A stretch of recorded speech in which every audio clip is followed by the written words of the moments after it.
असं आहे की ज्या कारणासाठी आम्ही सुप्रीम कोर्टामध्ये गेलो आणि सुप्रीम कोर्टामध्ये आमची मागणी अशी होती की शेड्यूल 10चं उल्लंघन झालं म्हणून यांना अपात्र करा आणि माननीय सुप्रीम कोर्टाने माननीय अध्यक्षांकडे याबाबतचा निर्णय सोपवला आणि माननीय अध्यक्षांनी आज जो निर्णय दिला तो म्हणजे 9 महिने जर आपल्याला या सगळ्या याचिका खारिज करायच्या होत्या तर 9 महिने का घेतलेत।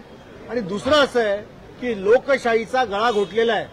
शेड्यूल 10 हे जर या लोकशाहीमध्ये घटनेमध्ये महत्वाचं असेल तर मग ज्यांनी गद्दारी केली, ज्यांनी पक्षविरोधी कृत्य केलं त्यांना डिस्क्वालिफाईड करायला पाहिजे होतं। आज त्यांनाही डिस्क्वालिफाईड केलेलं नाही आणि आमच्या 14 लोकांना देखील आमची आमदारकी शाबूत ठेवली आहे। याचा अर्थ काय, महाराष्ट्र जनतेने नेमकं समजायचं काय।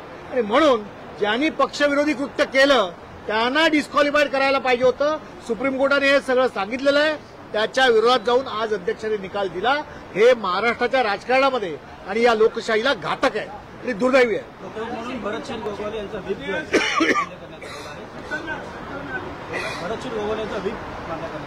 नाही, आज असं आहे की अध्यक्षांनी दिलेला निर्णय जो आहे त्या निर्णयाबद्दल जसं दानवे साहेब म्हणाले की लोकशाहीचा गळा घोटलेला आहे आणि लोकशाही या देशामध्ये अजून कायम आहे हे सांगण्यासाठी या निर्णयाच्या विरोधात सुप्रीम कोर्टात जाऊन लोकशाहीच्या हितासाठी, लोकशाही मूल्य जपण्यासाठी आम्हाला त्या ठिकाणी जाऊन न्याय मागायला लागेल आणि निश्चित सुप्रीम कोर्टामध्ये गेल्यानंतर याच्यावर निश्चित न्याय मिळेल असा विश्वास आम्हाला।